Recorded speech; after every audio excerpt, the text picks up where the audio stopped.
بسم اللہ الرحمن الرحیم الحمد للہ رب العالمین والصلاة والسلام علی خاتم النبیین محمد وعلی آلہ واصحابہ اجمعین۔ قال اللہ تعالی ونضع الموازین القسط لیوم القیامہ وَأَنَّ أَعْمَالَ بَنِي آدَمَ وَقَوْلَهُمْ يُوزَنُ۔ فرمایا کہ امام بخاری رحمۃ اللہ علیہ نے یہ آخری باب کتاب التوحید کا قائم فرمایا اور اس میں وزن اعمال کا ذکر فرمایا اور قرآن پاک کی آیت کو بیان فرمایا کہ وَنَضَعُ الْمَوَازِينَ الْقِسْطَ لِيَوْمِ الْقِيَامَةِ، کہ ہم نے میزان مقرر کر رکھے ہیں، لگا رکھے ہیں انصاف کے لیے، انصاف کے قیامت کے دن۔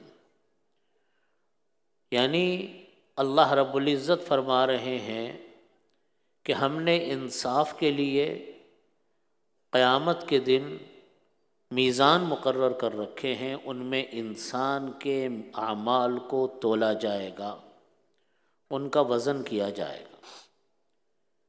امام بخاری رحمۃ اللہ علیہ نے کتاب التوحید سب سے آخر میں ذکر کی، اور کتاب التوحید کے اندر بھی یہ باب کہ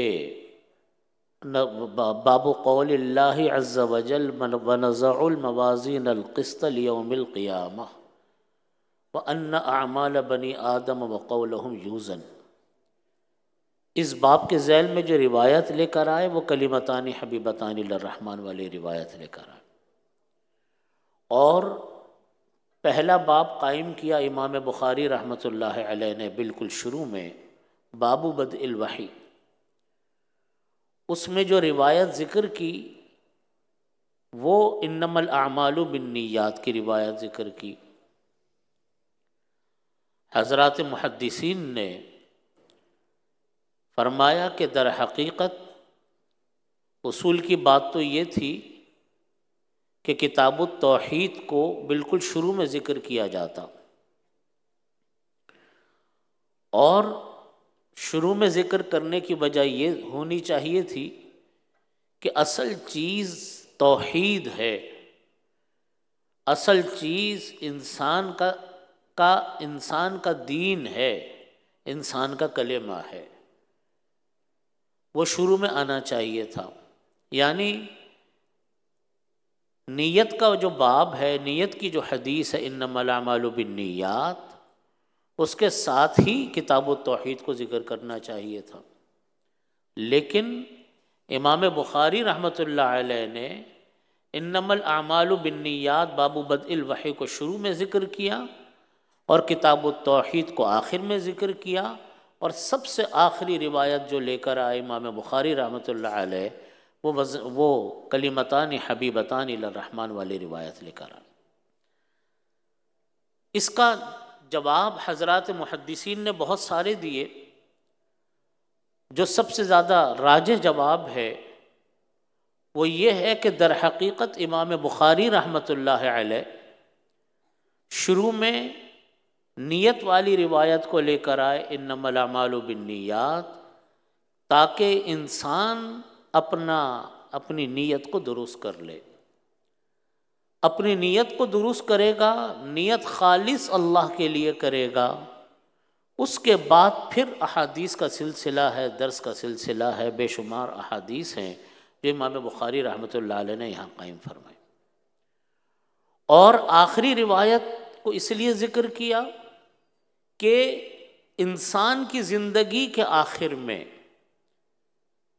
سب سے بنیادی اور اہم چیز انسان کا خاتمہ توحید کے اوپر ہے۔ اگر آدمی توحید کے اوپر اس کا خاتمہ ہو جائے تو وہ انسان کامیاب انسان ہے۔ حضرت مفتی محمد حسن صاحب رحمۃ اللہ علیہ بانی جامع اشرفیہ لاہور حضرت اشرف علی صاحب تھانوی قدس اللہ سرہ کے اجل خلفاء میں سے تھے۔ ان کا ملفوظ میں نے اپنے بزرگوں سے سنا، وہ فرمایا کرتے تھے کہ اپنے ایمان کو بچا بچا کر قبر تک لے جاؤ، آخر میں انسان کی جیت ہی جیت ہے۔ کسی طرح ایمان سلامت رہ جائے، انسان جب مرے، انسان کی جب موت واقع ہو تو وہ توحید کے اوپر ہو، ایمان کے اوپر ہو۔ چنانچہ حدیث شریف میں نبی کریم صلی اللہ علیہ وسلم نے فرمایا کہ من کان آخر کلامہ لا الہ الا اللہ دخل الجنہ، جس انسان کا آخری کلام لا الہ الا اللہ ہوتا ہے وہ انسان جنت میں داخل ہوتا ہے۔ اللہ تعالی ہم سب کو ایمان کی حالت میں کلمہ طیبہ کا ورد کرتے ہوئے جب وقت آئے تو اس حالت میں ہم لوگوں کا وقت آئے۔ اللہ سے اپنی دعا میں ہمیشہ اس دعا کو شامل فرما لیجئے گا، اور ہر ایک کو یہ دعا کرتے رہنا چاہیے کہ یا اللہ ایمان کامل پر خاتمہ نصیب فرما۔ یہ دعا بڑی اہم دعا ہے کہ اللہ ایمان کامل پر خاتمہ نصیب فرما۔ امام بخاری رحمۃ اللہ علیہ نے کتاب التوحید بھی اس لیے قائم فرمائی آخر میں، کہ آخر میں توحید کے اوپر جب خاتمہ ہوگا تو وہ ہے اصل کامیابی کی ضمانت۔ اور وزن اعمال کی روایت کو اس لیے لے کر آئے امام بخاری رحمۃ اللہ علیہ دو وجہ سے۔ ایک تو یہ کتاب التوحید قائم فرمائی، اسی کے اندر ترجمۃ الباب میں امام بخاری رحمۃ اللہ علیہ نے یہ بات بھی فرمائی کہ کتاب التوحید والرد علی الجہمیہ، کہ یہاں پر جہمیہ کے اوپر، معتزلہ کے اوپر بھی رد کرنا مقصود تھا، کیونکہ معتزلہ یہ کہتے تھے کہ وزن اعمال کی کوئی حیثیت نہیں، کیونکہ اعمال جو ہیں انسان کے یہ اعراض ہیں، اور وزن جو ہوتا ہے وہ جواہر کا ہوتا ہے، اعراض کا نہیں ہوتا۔ امام بخاری رحمۃ اللہ علیہ نے یہ باب اس لیے قائم فرمایا، کلمتان حبیبتان للرحمن، یہ والا باب اس لیے قائم فرمایا تاکہ بیان کیا جائے کہ در حقیقت اللہ تعالیٰ کہ ہاں اصل اعتبار وزن اعمال کا ہے، اسی لیے اوپر فرمایا کہ وَأَنَّ أَعْمَالَ بَنِي آدَمَ وَقَوْلَهُمْ، انسان کے اعمال، بنی آدم کے اعمال اور اس کے اقوال، ان دونوں کا وزن کیا جائے گا۔ اور آج ہماری موجودہ سائنس نے یہ ثابت کر دیا کہ ہر چیز کا وزن کیا جا سکتا، صرف جواہر کا وزن نہیں ہوتا بلکہ گیس کا وزن ہوتا ہے، ہواؤں کا وزن ہوتا ہے، مختلف معدنیات کا، مختلف ہواؤں کا اور یہ گیسوں کا وزن کیا جاتا ہے۔ اسی طریقے سے اللہ رب العزت نے فرمایا کہ در حقیقت جب وہ وزن کریں گے تو اعمال اور اقوال دونوں کا وزن ہوگا۔ اور اللہ تعالیٰ کے ہاں قدر و قیمت در حقیقت اعمال میں وزن کی ہے، اعمال کی کثرت کی قدر و قیمت نہیں، اعمال کی کثرت نہیں ہے، اعمال کا وزن، کون سا عمل انسان نے کس نیت سے کیا۔ جب وہ خالص اللہ کے لیے کوئی عمل کرتا ہے، غیر اللہ کے لیے اس کے اندر کوئی آمیزش نہیں ہوتی، تو اللہ تعالیٰ ایک وزن کو، ایک عمل کو بعض اوقات اتنا وزنی بنا دیتے ہیں، اتنا وزنی بنا دیتے ہیں کہ وہ ایک عمل انسان کا، وہ انسان کو جنت میں لے جاتا ہے۔ چنانچہ احادیث میں یہ مثالیں موجود ہیں کہ ایک غزوے کے موقع کے اوپر، غالباً غزوہ خیبر تھا، اس موقع پر ایک صحابی نے ایمان قبول کیا، نبی کریم صلی اللہ علیہ وسلم سے قبول کرتے ہی پوچھا کہ یا رسول اللہ کیا کام کروں؟ آپ نے فرمایا ہے جہاد ہو رہا ہے، اس میں شامل ہو جاؤ۔ لمبا واقعہ ہے۔ تو انہوں نے ایمان قبول کرتے ہی جہاد میں شمولیت کی، کوئی نماز نہیں پڑھی، کوئی زکوٰۃ نہیں دی، کوئی روزہ نہیں رکھا، کوئی حج نہیں کیا، اور جاتے ہی شہید ہو گئے۔ جب شہداء کی میتیں رکھی گئیں تو صحابہ کرام نے آ کر کہا کہ یا رسول اللہ، ایک صحابی ایسے ہیں کہ ہماری صفوں میں ہیں، ہم ان میں سے کوئی ہم میں سے نہیں جانتا ان کو۔ نبی کریم صلی اللہ علیہ وسلم نے کہا کہ مجھے دکھاؤ۔ جب ان کو دکھایا تو یہ وہی تھے جنہوں نے نبی اسلام قبول کیا تھا۔ آپ نے اس وقت فرمایا کہ انہوں نے کوئی سجدہ نہیں کیا، انہوں نے کوئی نماز نہیں پڑھی، کوئی روزہ نہیں رکھا، کوئی حج نہیں کیا، لیکن میری آنکھیں دیکھتی ہیں کہ اللہ تعالیٰ نے ان کو جنت میں پہنچا دیا۔ مفہوم حدیث عرض کرتا ہوں۔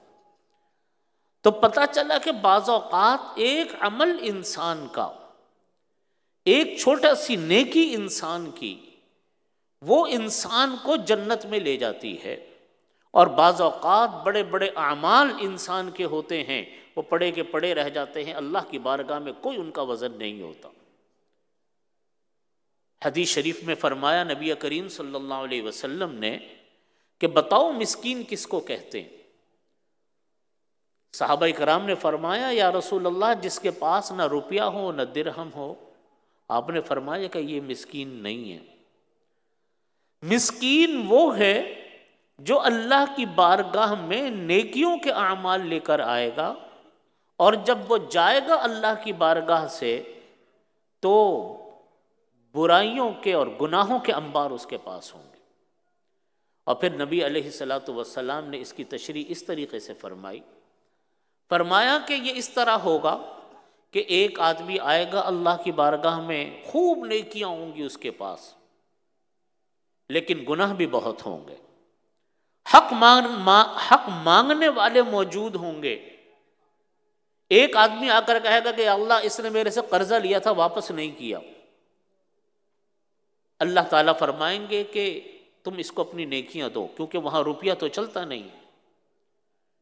پھر دوسرے انسان کہے گا کہ یا اللہ، اس نے مجھ کو گالی دی تھی، دوسرا مطالبہ کرے گا، اللہ تعالیٰ فرمائیں گے اپنی نیکیاں اس کو دو۔ اس طرح نیکیاں، ایک ایک آدمی آتا رہے گا، اس کو نیکیاں جاتی رہیں گی، یہاں تک کہ ساری نیکیاں ختم ہو جائیں گی اور مانگنے والے حقدار پھر بھی موجود ہوں گے۔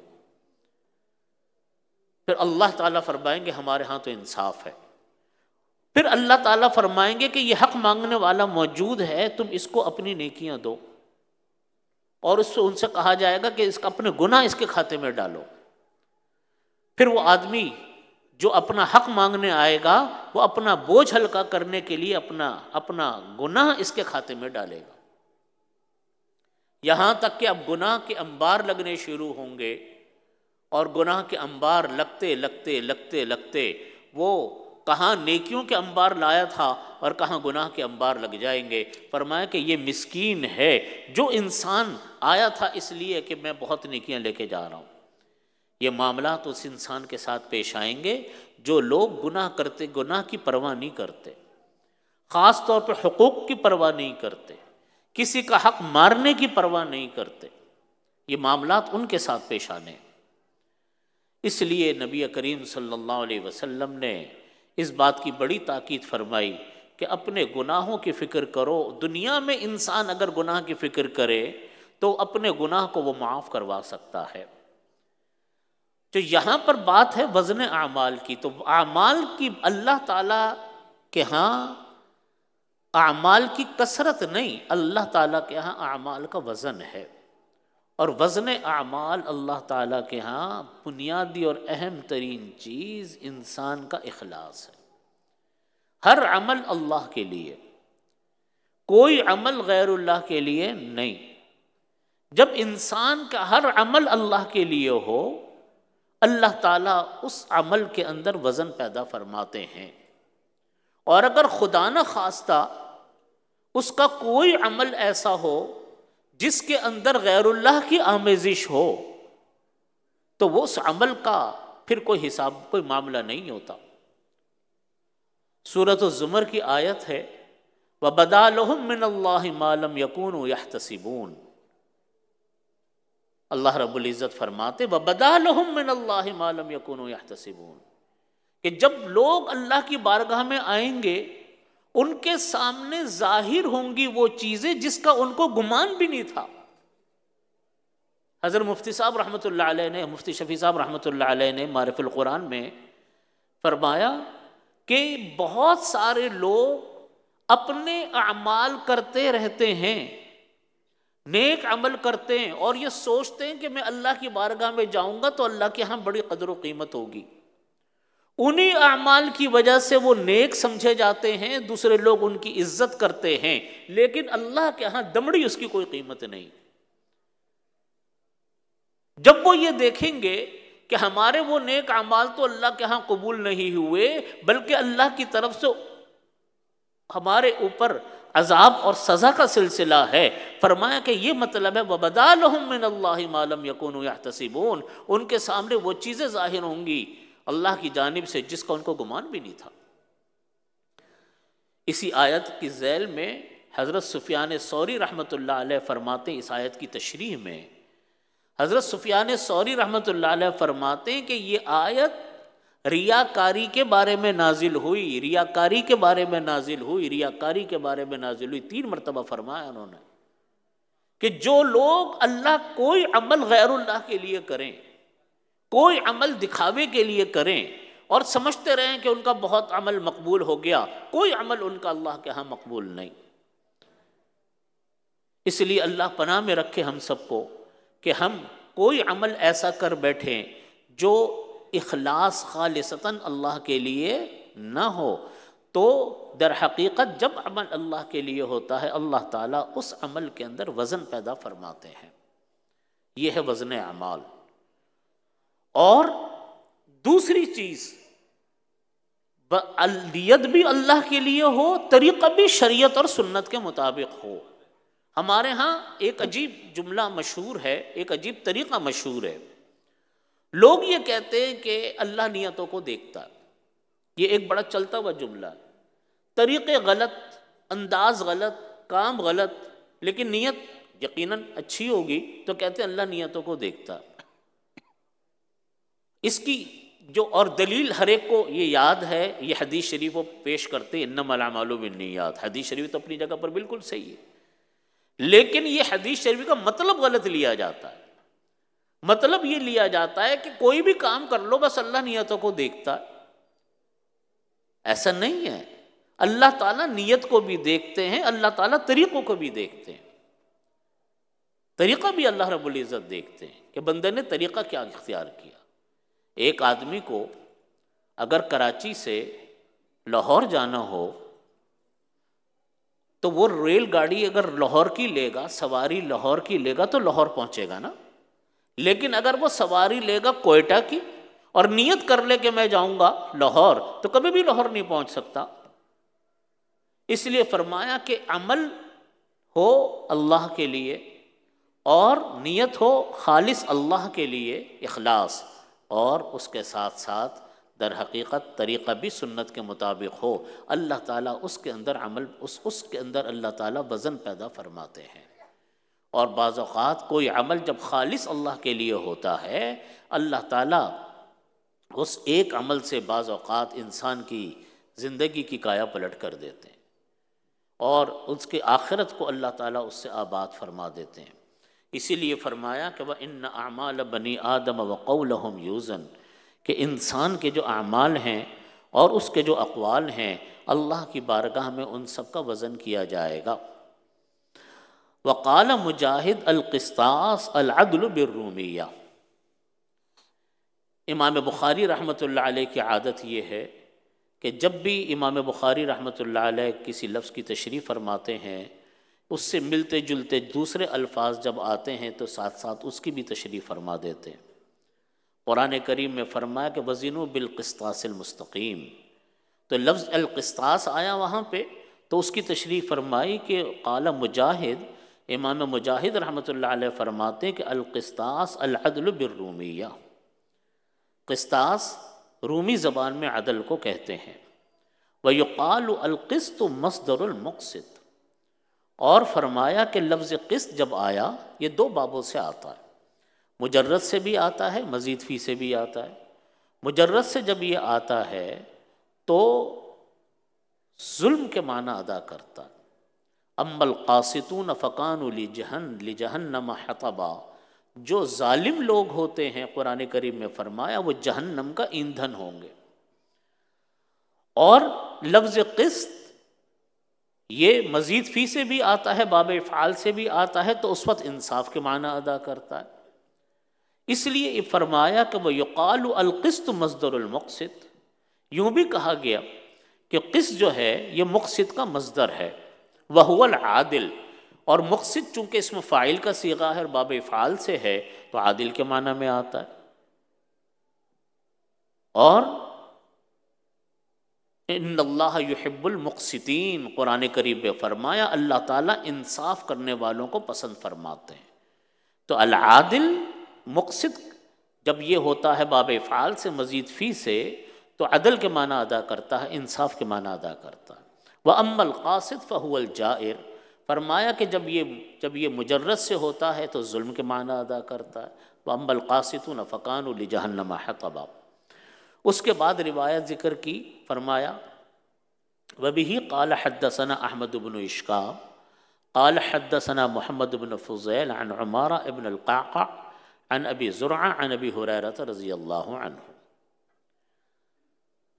یہ روایت امام بخاری رحمۃ اللہ علیہ جو لے کر آئے، یہ روایت ایک ہی روایت کو، اسی حدیث کو امام بخاری رحمۃ اللہ علیہ نے 3 جگہ پر ذکر فرمایا۔ ایک جگہ پر جو روایت کتاب الدعوات میں روایت لے کر آئے، حضرت زہیر ابن حرب سے لے کر آئے، جو امام بخاری رحمۃ اللہ علیہ کے بھی استاد ہیں، امام مسلم رحمۃ اللہ علیہ کے بھی استاد ہیں، حضرت زہیر ابن حرب رحمۃ اللہ علیہ۔ دوسری روایت کتاب الایمان میں، یہی روایت کتاب الایمان میں حضرت قتیبہ سے لے کر آئے رحمہ اللہ سے، ان کے استاذ۔ اور تیسری روایت احمد بن اشکاب سے لے کر آئے۔ یہاں یہ محدثین نے سوال اٹھایا کہ یہاں پر امام بخاری رحمۃ اللہ علیہ نے احمد بن اشکاب کی روایت کو سب سے آخر میں کیوں ذکر فرمایا؟ اس کا جواب یہ لکھا کہ اصل میں امام بخاری رحمۃ اللہ علیہ نے جو روایت جس ترتیب سے اپنے اساتذہ کرام سے سنی، اسی ترتیب سے اس کو ذکر کیا۔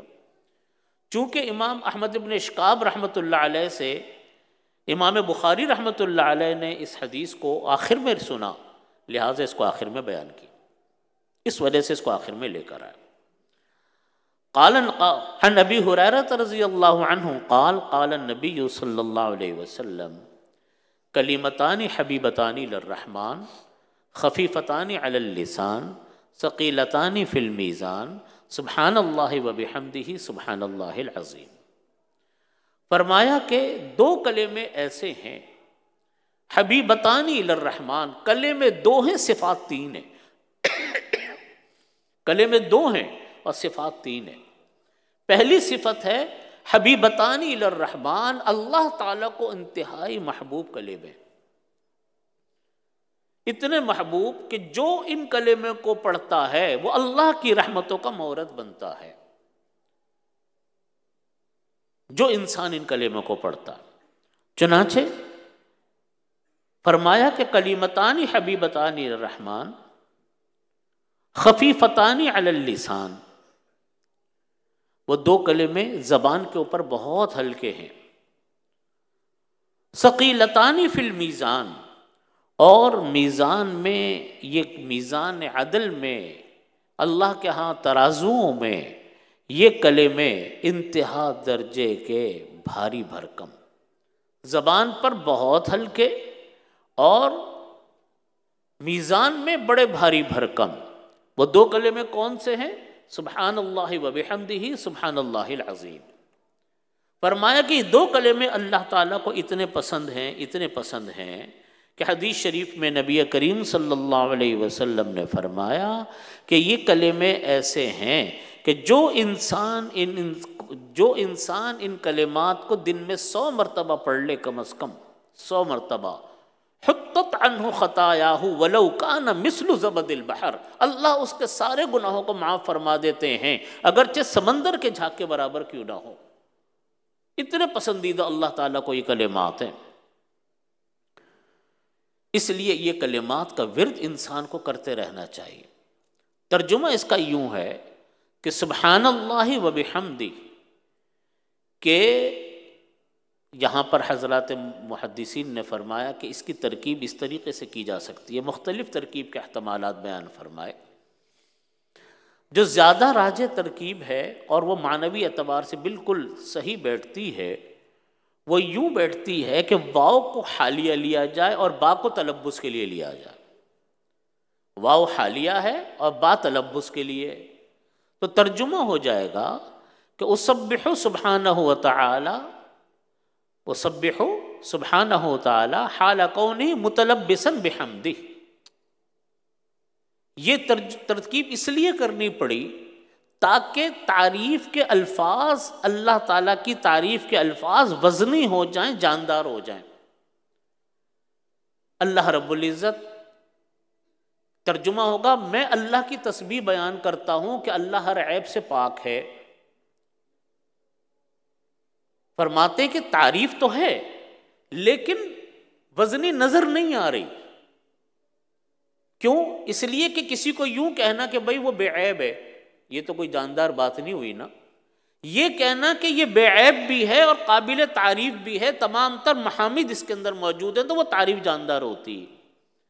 تو جب ہم نے ترجمہ یوں کیا کہ اسبح سبحانہ و تعالی حال کونہ متلبسا بحمدی، کہ اے اللہ میں آپ کی تسبیح بیان کر رہا ہوں، اس تسبیح بیان کرتے وقت اسی لمحے میں آپ کی حمد بھی بیان کر رہا ہوں، تو اب یہ تعریف جامع معنی ہو گئی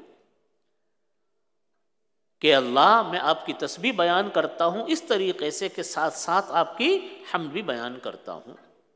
سبحان اللہ العظیم، کہ اے اللہ میں آپ کی تسبیح بیان کرتا ہوں کہ آپ کی ذات عظمت والی ہے۔ تسبیح بھی آ گئی، عظمت بھی آ گئی۔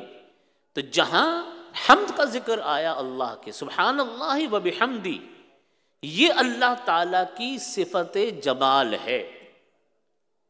یہ اللہ تعالیٰ کی کیا ہے؟ صفت جمال ہے۔ سبحان اللہ العظیم، جہاں پر اللہ کی عظمت کا ذکر آیا، یہ اللہ تعالیٰ کی صفت جلال ہے۔ تو اس کلمے کے اندر اللہ تعالیٰ کی صفت جلال بھی آ گئی، اس کلمے کے اندر اللہ تعالیٰ کی صفت جمال بھی آ گئی، اللہ تعالیٰ کی دونوں صفات کا تذکرہ، دونوں صفات اس کلمات کے اندر آ گئیں، صفت جمال بھی صفت جلال بھی۔ جہاں یہ دونوں صفتیں ملتی ہیں اور انسان جب اس کا تذکرہ کرتا ہے، اسی سے خشیت پیدا ہوتی ہے۔ اسی سے کیا پیدا ہوتی ہے؟ خشیت۔ خشیت کے معنی آتے ہیں کہ ڈر۔ ہم اپنی اردو زبان میں لفظ ترجمہ کر دیتے ہیں ڈر کا۔ ہماری اردو زبان تہی دامن زبان ہے، حالانکہ دو لفظ آتے، ایک آتا ہے خوف، ایک ہوتا ہے ڈر۔ ایک آتی ہے خشیت، ایک ہوتا ہے خوف۔ ہم دونوں جگہ ترجمہ ڈر ڈر کا کرتے ہیں۔ خشیت کے معنی آتے ہیں ایسا خوف، ایسا ڈر جو اللہ تعالیٰ کی عظمت لیے ہوئے ہو، جو کسی کی عظمت اور تقدس لے کر جو ایک ڈر ہوتا ہے، اس کو کہا جاتا ہے خشیت۔ جیسے مثال کے طور پہ اللہ تعالیٰ کا ڈر، ماں کا ڈر۔ ماں سے یہ ڈر تو نہیں ہوتا کہ ماں جان سے مار دے گی، لوٹ لے گی، پیسے چھین کے لے جائے گی، وہ ڈر تو نہیں ہے جیسا ڈاکو والا ڈر ہوتا ہے۔ لیکن ماں کا جو ڈر ہے وہ عظمت اور تقدس لیے ہوئے ہے۔ باپ کا ڈر عظمت اور تقدس لیے ہوئے۔ استاذ کا ڈر، یہ ہوتی ہے خشیت، جس میں محبت بھی ہو، جس میں شفقت بھی ہو، ان کی عظمت بھی ہو، ان کا جلال بھی ہو، ان کا جمال بھی ہو، ان سب چیزوں کو جو چیز شامل ہوگی وہ خشیت ہوتی ہے۔ تو جب کسی کی عظمت ہو، اس کے ساتھ جو ڈر ہوگا وہ ہے خشیت۔ یہ خشیت جو ہے در حقیقت ان دونوں کا مجموعہ ہے۔ دیکھو قرآن کریم میں فرمایا اللہ رب العزت نے، وَأَمَّا مَنْ خَافَ مَقَامَ رَبِّ وَنَهَى النَّفْسَ عَنِ الْهَوَىٰ فَإِنَّ الْجَنَّةَ هِيَ الْمَأْوَىٰ۔ کوئی انسان اگر 2 قدم اٹھا لے تو تیسرا قدم اس کا جنت میں۔ اور 2 قدم کون سے؟ اما من خاف مقام ربی، اللہ کے سامنے کھڑا ہونے سے ڈر گیا، یہ ہوتی ہے خشیت۔ جب انسان کے دل میں یہ بات ہو کہ مجھ کو اللہ کے سامنے کھڑا ہو کر جواب دینا ہے ہر عمل کا، دن میں اس بات کو تازہ کرتا رہے انسان کہ میں اللہ کو کیا جواب دوں گا۔ فَأَمَّا مَنْ خَافَ مَقَامَ رَبِّ، جو انسان ڈر گیا اللہ کے سامنے کھڑا ہونے سے، وَنَهَى النَّفْسَ عَنِ الْهَوَىٰ، اور اس نے اپنے آپ کو خواہشات نفسانی سے روک لیا۔ دل چاہتا تھا فلانا گناہ کرنے کو، دل چاہتا تھا فلانی نافرمانی کرنے کو، لیکن اس ڈر سے وہ رک گیا کہ مجھے میرے رب کے سامنے کھڑا ہو کر جواب دینا پڑے گا۔ بس یہ جب ڈر پیدا ہوتا ہے تو لا تعداد ان گنت گناہوں سے انسان خود بخود رک جاتا ہے، جب اللہ کا دل میں خشیت پیدا ہو جائے۔ اما من خاف مقام ربی ونہى النفس عن الهوى فإن الجنة هي المأوى، کیونکہ جنت بے شک جنت اس کا ٹھکانہ ہے۔ یہ 2 قدم انسان اٹھا لے، تیسرا قدم جنت میں۔ اور جب انسان کے دل میں اللہ کا ڈر پیدا ہوتا ہے، انسان کو خوف آتا ہے اللہ کا، تو پھر آدمی بڑے بڑے گناہوں سے رک جاتا ہے۔ اور جب اسی لیے امام بخاری رحمۃ اللہ علیہ نے اس باب کو قائم فرمایا، تو تاکہ لوگوں کو بتایا جا سکے کہ در حقیقت انسان کے اعمال بھی وزن کیے جائیں گے، اعمال بھی وزن کیے جائیں گے۔ یاد رکھیے، اگر اللہ کے لیے عمل تو ہو، لیکن اللہ کے لیے عمل کے ساتھ ساتھ غیر الطریقہ اگر ہمارا صحیح نہ ہو، طریقہ درست نہ ہو، تو اس طرح کے عمل تو اللہ کے لیے کرنے والے یہودی بھی ہیں، عیسائی بھی ہیں، ہندو بھی ہیں، وہ بھی بڑی بڑی ریاضتیں کرتے ہیں، ان کے مذہبی لوگ بڑے بڑی محنتیں کرتے ہیں، لیکن اللہ کے نزدیک ہباء منصورہ، کوئی حیثیت نہیں ان کے عمل کی، کیونکہ طریقہ اللہ کے بتایا ہوا نہیں۔ تو بس اتنی بات پر میں اپنی بات ختم کرتا ہوں۔ مجھے صرف 15 منٹ دیے گئے تھے، وقت میں نے بہت زیادہ لے لیا، بس اسی پر میں اپنی بات کو ختم کرتا ہوں۔ اللہ تعالی ہم سب کو حدیث شریف پر عمل کی توفیق عطا فرمائے، اور حدیث نبی کریم صلی اللہ علیہ وسلم کی حدیثیں دوسروں کو پہنچانی چاہیے، خود سیکھنی چاہیے۔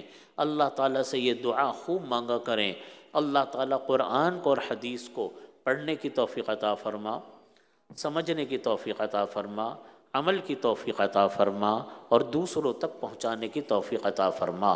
یہ 4 چیزیں ہیں: پڑھنا، سمجھنا، عمل کرنا، دوسروں تک پہنچانا۔ اللہ تعالی ہم سب کو اس کی توفیق عطا فرمائے۔ وآخر دعوانا الحمدللہ رب العالمین۔